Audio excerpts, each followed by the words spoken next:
Welcome to It Has Been 7 Minutes, where with every part I take 7 minutes of the show Hazbin Hotel, interpret them and let my mind wander to come up with related questions I then research and subsequently bother you all with what I find. So every episode comes down to 3 videos, and since this is part 4, you would be right to suggest that today we will begin with episode 2, titled Radio Killed the Video Star. This is a subversion of the song title Video Killed the Radio Star by the Boogles. The Buggles? Bugle. Whatever. It was released in 1979, and in case all you young little whippersnappers don't remember the song or the video, let Grandma Gwenny refresh your mind. There is a female singer who complains about being in pain all the time.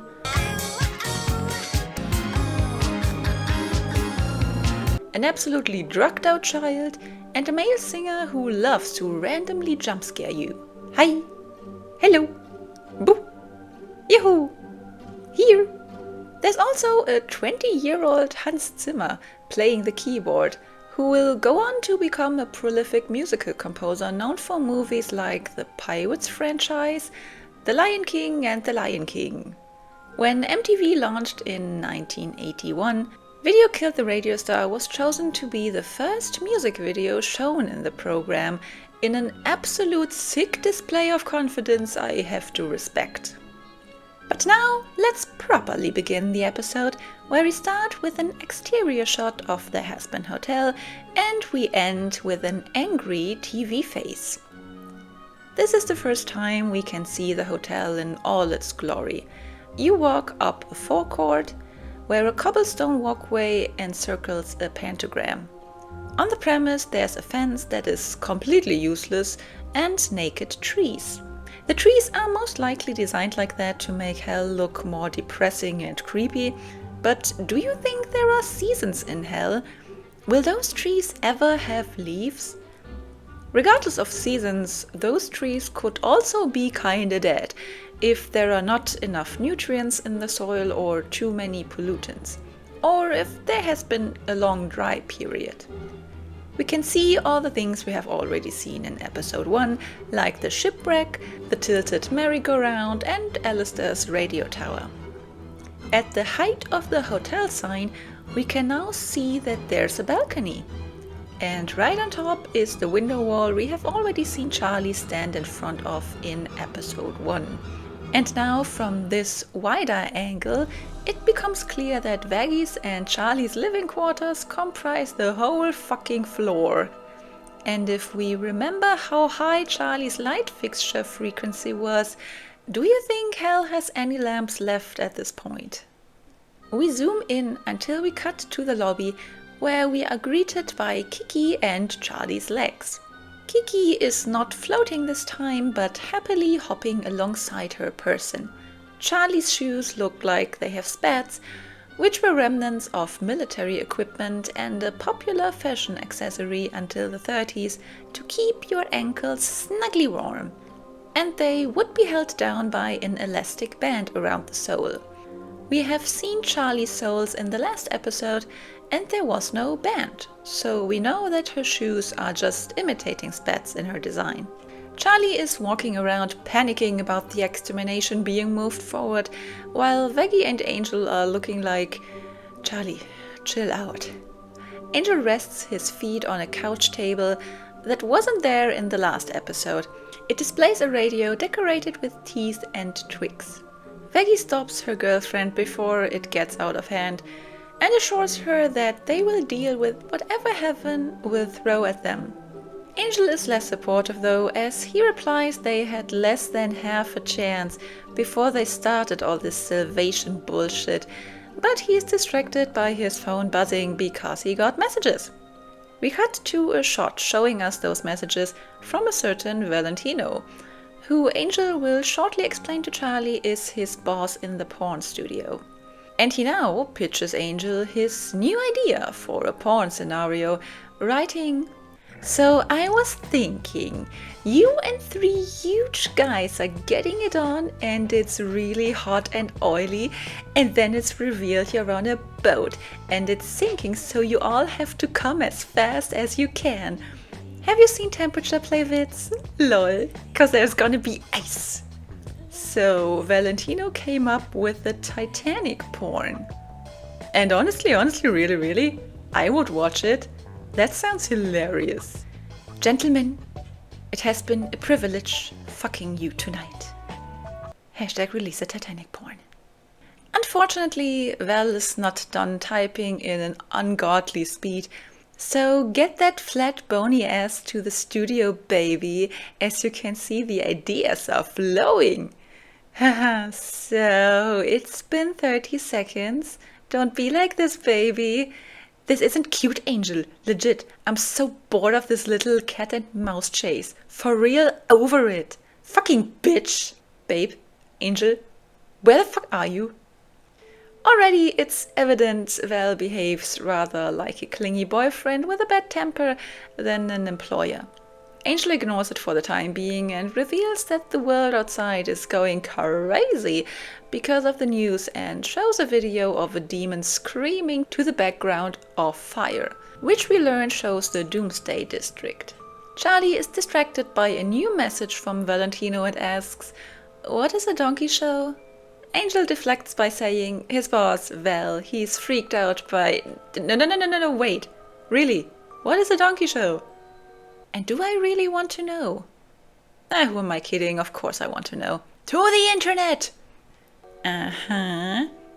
So a donkey show is a show where a woman engages in sexual activities with a donkey.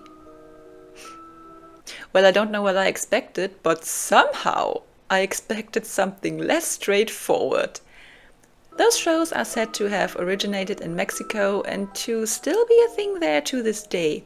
While there are people who claim to have witnessed those shows firsthand, others say that they are nothing more than an urban legend. And personally, I suspect that it's likely a bit of both, with fantasy and reality feeding into each other. Reality was inspired by fantasy, and fantasy blew reality way out of proportion. At least that's my theory. Anyway, back to everyone freaking out! But I have to ask, why? I get that it's a shock to learn that the break you have from possible double death was cut in half, but what does it change really? Are there precautions people take for Extermination Day that are in danger of not being ready in time? Time is the only thing that changes here. The intensity, as far as everyone knows at least, is gonna be the same. Veggie and Charlie sense their chance to sell their hotel to sinners, since they are desperate, like the good capitalists that they are. However, they don't get to go out to their mission before an explosion interrupts them and leaves a heart-shaped hole in the bar's side. We cut to the vehicle which caused this damage, and it's a lot. The overall design gives off Mario 64's Water Levels Mori vibes. Its nose is a huge-ass laser cannon. Another laser cannon is coming out of its mouth, together with 3 regular cannons by the looks of it. 2 more are on each side, as well as a mortar. So the ship is equipped with 8 guns.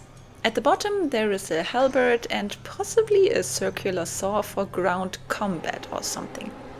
This thing looks like an airship, but can it really be functioning like one? There are roughly 3 types airships can be divided into. The rigid airship has a metal framework surrounding the gas-filled shell.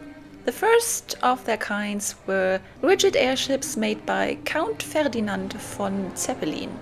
Even though we casually call every airship a Zeppelin here, technically only airships made by him and later his company Luftschiffbau Zeppelin are Zeppelins. It's like Nutella. The most famous Zeppelin was the Hindenburg, which was in many regards the Titanic of the air. Hashtag release a Titanic porn. Not only was it transporting passengers, but also letters on its transcontinental flights. It was also the fastest ship of its time, making the flight between Europe and America in 2.5 days, when travels with other airships could take as long as 10 days. It didn't crash on its maiden voyage though. The Hindenburg already had a successful year of service behind it when it burned and crashed in 1937. But since the fire started in its heck, it too raised its nose high into the air before coming down completely. Next, there are half-rigid airships, which have only half a metal framework, most often around the keel. Blimps are the last category of airships, and those don't have a framework at all. They retain their shape by just the pressure of gases inside. They work similarly like a balloon in that regard. This only works for smaller airships though. So, what kind of airship is this one then? Technically, none of them. Let's overlook the fact that it seems to be open on one side and therefore should not be able to regain gas at all. It also seems to be made entirely out of metal, which technically disqualifies it from being called an airship, since it's not going to be lighter than air at this point. However, before the first airship was even built, inventor Konstantin Tsiolkovsky was trying to get a fully metal-skinned airship off the ground. He never made it past a model though. In fact, the only metal-skinned airship to ever fly successfully, for 10 years after all, was the ZMC-2, built by the US Navy in 1929. And since this vehicle's very thin aluminium alloy skin needed constant pressure to keep its shape, the Navy classified it as a blimp. So, therefore, I hereby declare Mario Murray a blimp. We cut to the bridge of this steampunky blimp that is inhabited by weird egg creatures and a snake demon standing in front of levers. There is more metal, pipes and ocarinas.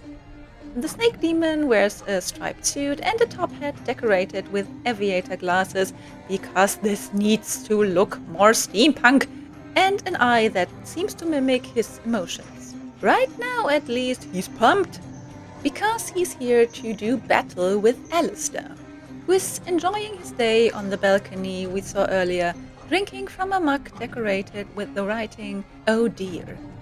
Alistair asks, "Who are you?" And the snake demon introduces himself as Sir Pentious, inventor, because this has to be more steampunk. His name is a play at the word serpent, and if I had to guess, I'd say also the word pretentious, which would fit his character as we will see shortly. Meanwhile, Elle dissolves into a shadow to quick travel to the entrance, meeting up with Charlie, Angel and Vaggie. Charlie is shocked, Vaggie is angry, and Angel's Angel look TM is displeased. One of the egg creatures that made up Sir Pentious' minions is a supportive little henchman and says, "You go, boss!" I cannot do this voice. Apropos voice. The minions called Egg Boys are voiced by Angel's actor Blake Roman, but he himself didn't know that beforehand. In the booth, he was asked to make up a voice for those creatures out of the blue. "Yeah, we decided that you're gonna voice those characters, but I only prepared for Angel Dusk. It's fine, just make up a voice real quick." Okay. Nifty pops up on Alistair's head and is delighted by the bad boy in front of her, because that's just her type. Alistair pretends to not remember Sir Pentious, and he reminds him that they have done battle about 20 times. We indeed can watch one of those times in the pilot. Pentious was originally going to be a one-off villain specifically for the pilot and not meant to appear again, but Vivsy ended up liking him so much that he made it into the show. Alistair mocks him that he never heard of him. He's being his manipulative self again, using Pentious' insecurities against him. Also, Angel's face here is glorious, because this guy aims to be important and be recognized as someone. That's why defeating Alistair, Sir Pentious explains, would guarantee that the almighty V's will finally take him seriously. Nifty pops up on Alistair's head again to ask, "Wait, who are the V's?" To be a voice for the audience, because we haven't heard of them yet. This time Nifty gets to stay on Al's shoulders. "Oh, no one important," Alistair replies nonchalantly. However, we can slightly see from his eyes that he has a bad feeling from the mentioning of the V's. So we cut away to the tower we have already briefly seen in episode 1. The neon sign proudly presents 3 V's, embracing a pair of lips holding a gag ball. Above the sign is a satellite tower, underneath a floor decorated with a lot of greenery. We pan down to see this part of the town that was just like, "How many bordellos do you want? Yes!" As we have 4 XXX signs and 1 advertising hot girls beneath a busty demon who's chewing on a heart. But there's also 1 bar and 1 record store, and a store a huge crowd is currently standing in front of. The demons we see from left to right are, I'm just gonna give them nicknames: Hell, Santa Claus, Cute Fox, Really Need Sleep and or Less Drugs, Alien, Hell's Emo Band Singer, Fancy Nipple Pasties, Goth Choker Guy, we've already seen him, Grim Fandango, Cute Imp, Flame Guy, and oh fuck, I just remembered I left the tap water running. They storm into the store to get the newest electronic product and leave happy. And this one's gonna go take more drugs, I just know it. Next, we get to see another product from the V's brand VoxTech in the form of a TV show called Yeah, I Fucked Your Sister, So What? Which was one of Alex Brightman's, who plays both Adam and Sir Hench's, favorite lines to say. It sounds like a reality or talk show, the quality of shows like Farmer Wants Woman. Yes, this is a real German reality TV show. We learn that VoxTech seems to have a monopoly on everything electronic. Why does this dude wear a gas mask? Is this guy stinky?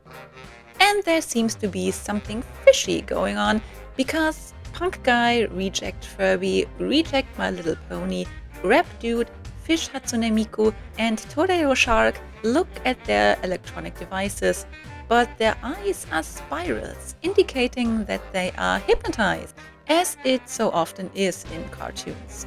But why is it a spiral in one's eye that is the definitive symbol of hypnosis or mind control? I couldn't find a definitive answer to that, but I have a few educated guesses. By the 1950s, the so-called hypnotic spiral gained popularity.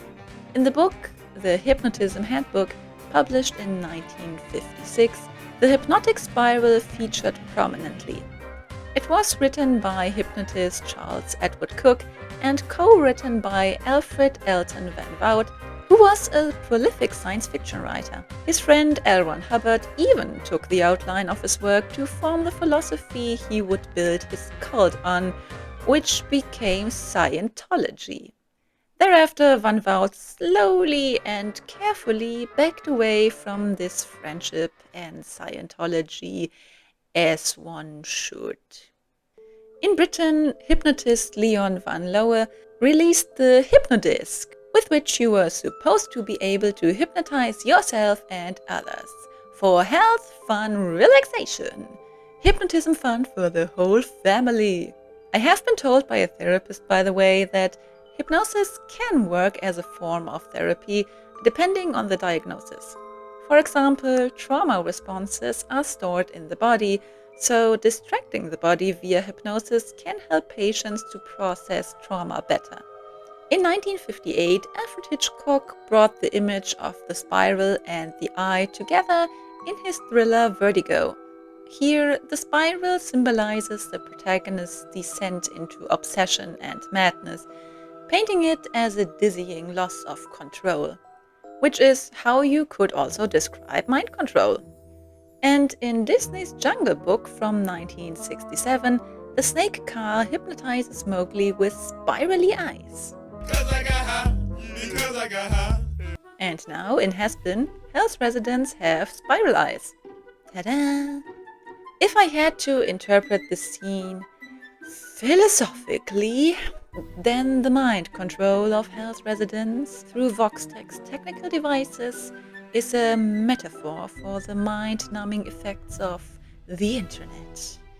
It's the opium of the people that makes us compliant and controllable.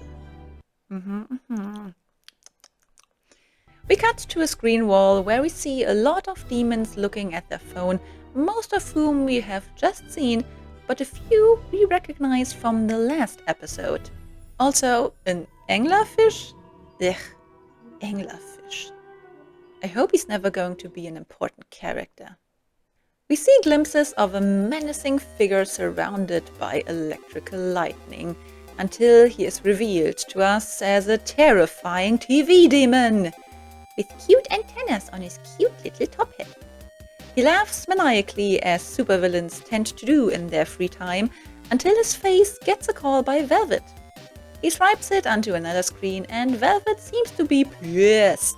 He asks what's wrong, but while Velvet is raging, "Cut the shit, Vox, I need you up here now." He doesn't even look at her and prefers to scroll on his phone, which displays a spiral and a V on its case. His mug, as well as his suit, are decorated with stripes that are meant to represent TV waves. Velvet complains that Vox's boy toy Valentino is wreaking havoc in her studio, and Vox must come calm him down ASAP. Vox mumbles some complaints about Valentino before leaving his big brother cave via custom-made elevator. But seriously, with all those sparks around here, I would urgently suggest to check your electrical wiring. When Vox leaves the elevator again, we are treated with some posters. On the right side, there's an ad for Angel Dust Live. And on the left, there's an ad for the V-Watch for just $9,000. And it's great. Vox would buy it. Trust us. With what? That's none of our business. Vox wears his professional smile while he is crowded by reporters and... what is this guy taking pictures of? It looks like it's Vox's niece. He's asked what he thinks about the new extermination plan, and Vox replies that here at Voxtech they have always been at the forefront of innovation. That's why they are now introducing their angelic security system. Forefront of innovation. That's why you're thinking of an angelic security system just now? Guy! Exploiting people's fear and desperation is what makes the most money. Come on! Learn something from Vaggie and Charlie. Vox seals the deal by turning on a spiral in one of his eyes, and as is the case with his electrical devices, it has an effect on the reporters and their cameras. The word Vox is Latin for voice, sound, as well as, fittingly enough, spell. His assistant reveals to us that his boss really did just think about an angelic security system to the backdrop of an ad for a love potion by Velvet. But Vox has no time to think about this now. He has to go to put out a fire upstairs, and to do that he zaps himself into a security camera to fast travel to Velvet. When we cut to Velvet's place, we get an overview of the mayhem Valentino caused. Fabrics, dresses and furniture are soiled with blood. Demons are running around and cleaning up. There's his security camera. Velvet is walking towards her lined-up employees who are holding dresses in front of them, but she's not satisfied with any of them. This poor thing even gets fired. And to Starry Eyes here she says, "What is this? Wrist ruffles? Is it 70-50? Burn it like the witches who wore it." Vox appears and asks what crawled into Valentino's pants this morning, to which Velvet replies, "Who knows, but he tore up my best model," while a pile of body parts is carried by a demon who looks way too happy doing that. Velvet grabs an arm, probably formerly attached to said model, and leaves 4 hands and 3 feet in the pile. She says further, "You know I can't wait for that unlucky bitch to put herself back together again. So apparently it's part of this show's lore that sinners can't fully die in hell, except through angelic weapons. When they're finished by any other means, they just respawn. This is the first time where I have to be critical of this show. I'm sorry, because this is the worst of all worst decisions. Unless it serves a purpose thematically or comes with heavy limitations or sacrifices, don't make your protagonists invincible, because then every threatening situation will automatically lose all its tension. Of course, you can circumvent this by having every quarrel involve angelic weapons, but then you're just fixing a problem you yourself created. The reason I'm not more annoyed by this decision is because it's solely hinted at in Velvet's blink and you miss it comment here, so for now at least I can choose to simply ignore it. Velvet orders a model named Marissa onto the platform and uses her magical makeover hand to change clothes. Did Alistair and her go to the same Overlord school? Vox remarks that she seems to have everything under control, and Velvet compliments him out resolutely to go take care of the piss baby. But before we leave her, let's talk about Velvet for a second. It's pretty obvious from this scene alone that she is a proper boss babe, a bad bitch. You just know she has the words gaslight gatekeep girl boss as a wall tattoo somewhere. This is such a big diversion from what her character used to be. Velvet in the show is basically a completely different person. Now, in the pilot she didn't really feature. We only saw a glimpse of her. But her design is already a far cry from the ragged doll she looked like back then. She kept her doll-like face, but otherwise she got a glow up, with her clothes and hair being more stylish and put together. She comes across less childlike, mirroring her change in character. Again, she didn't feature in the pilot enough to judge her personality, but she had an Instagram account.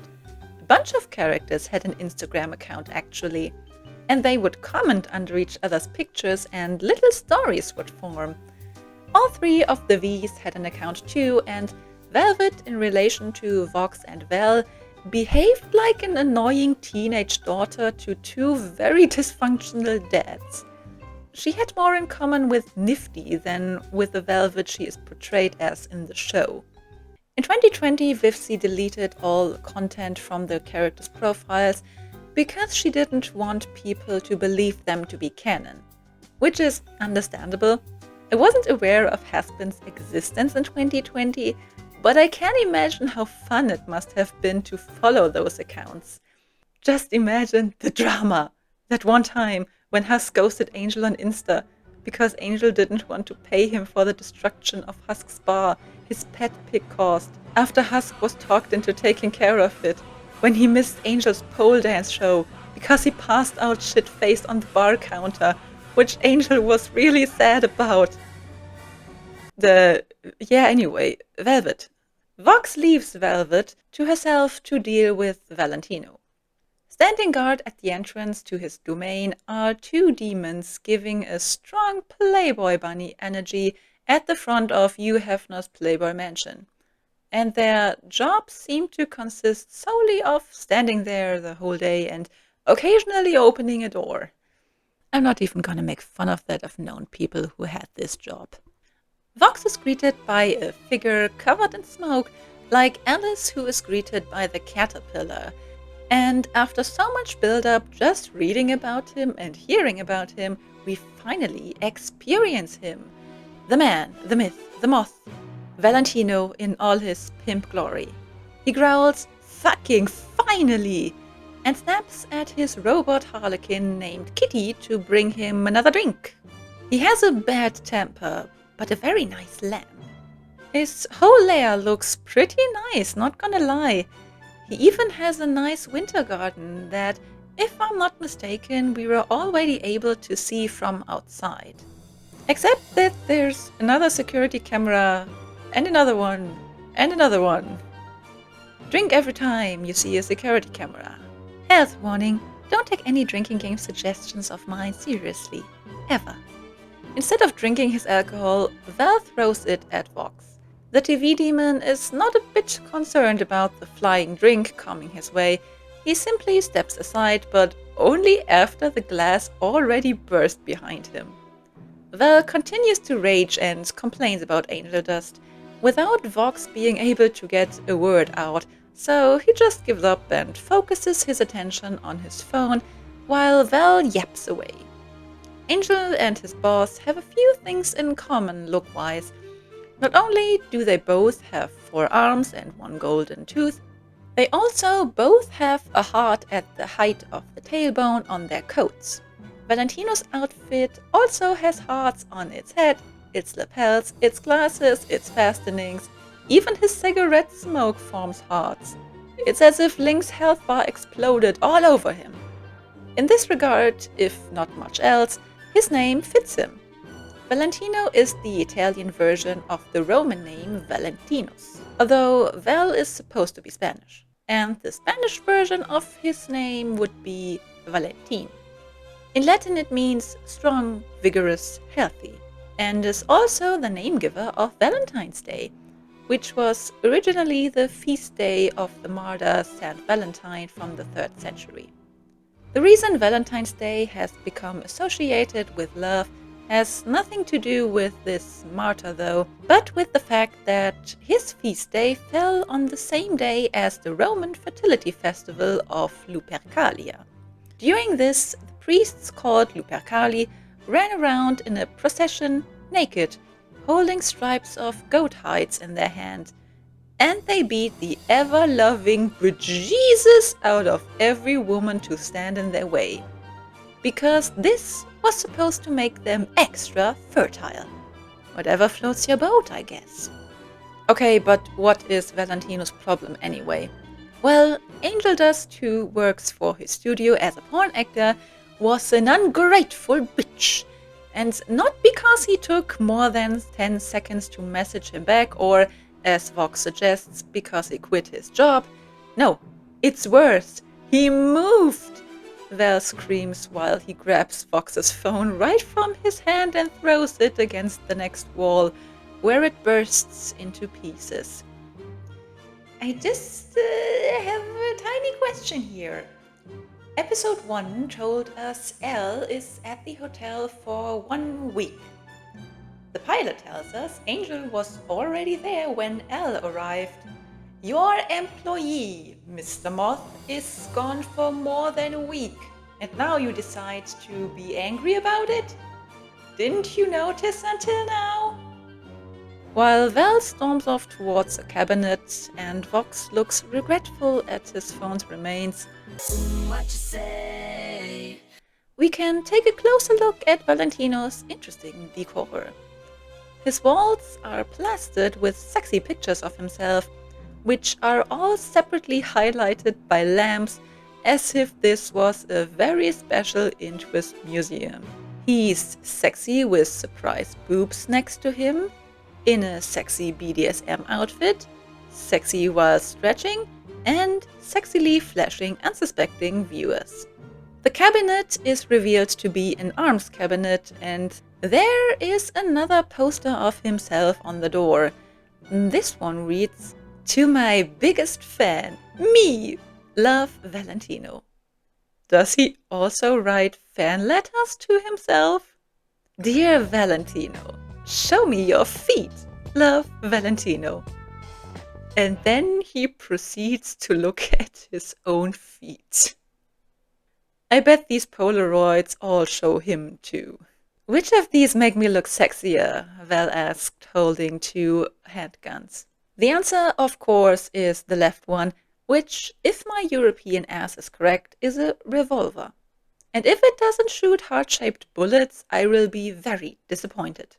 Vox has a sinking suspicion that Val has the plan to go over to the hotel to get Angel back. Also, another security camera. He explains why he doesn't want Val to go over there, while sneakily removing the sexier gun from Val's hand. Because their brand is perfection, and it would look like he can't control his employees. And what would that do to the V's reputation? He asks. Val correctly guesses the fuck it up, and Vox compliments him, saying that's why they pay you the big bucks. And with that, Valentino is actually pacified. Vox himself isn't too bad at manipulating, and since we talked about Alistair's manipulation in the last video, why don't we take a look at how Vox does it? Like VoxTech's motto says, he wants people to trust him. He tries to maintain an air of competence around him.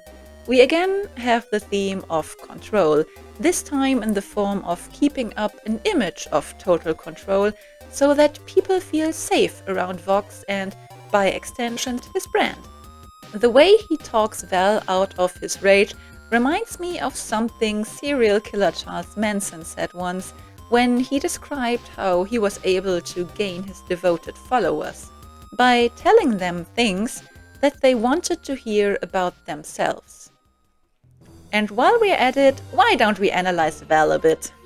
One could easily come to the conclusion that this guy absolutely loves himself, but I beg to differ.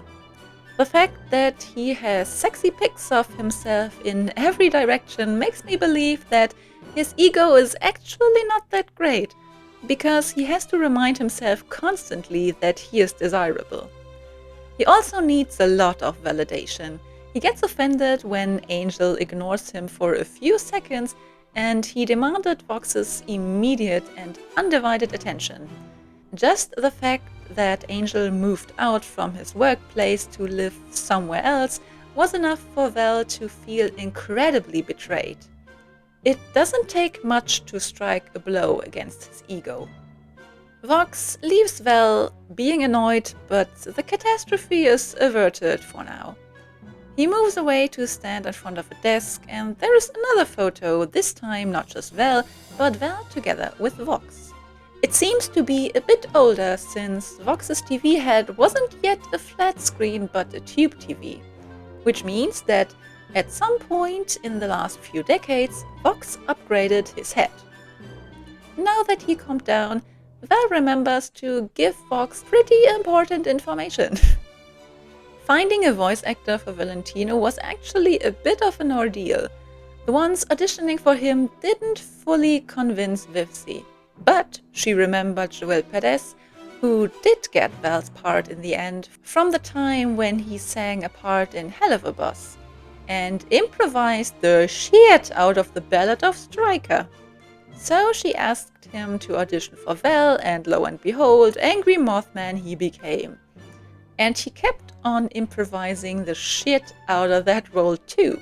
Since his parents are Puerto Rican, Perez is used to cursing in Spanish sometimes, and when he brought that into the booth, again Vivsy liked it, so it was then that it became a thing for Valentino to sometimes break out into Spanish, like he does now when he tells Vox, Angel isn't the only one who's spending time at this ratty hotel with the devil's princesa.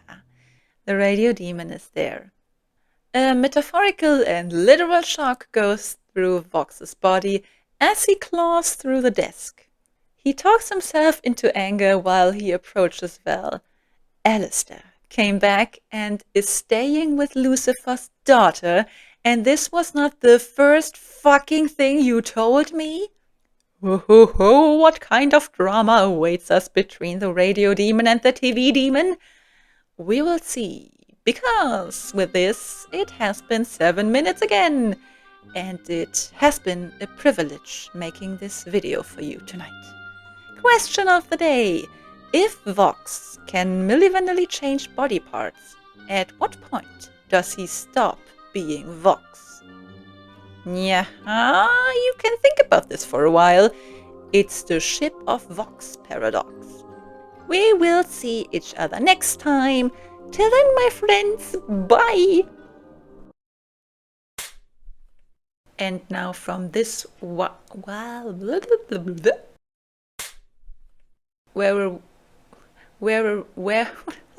God. Another together with Why is there so much? He gets offended when Angel. When? The answer, of course, is the left one, which, if my European ass is correct, is a my European ass can't pronounce that. Because Angel didn't want to pay him for the destruction of Husk's bar, his pet. Oh, Gottes Willen. She comes across less childlike, mirroring. What is this word? Why is it so many R's? I mean, I wrote it, but I have to complain to myself.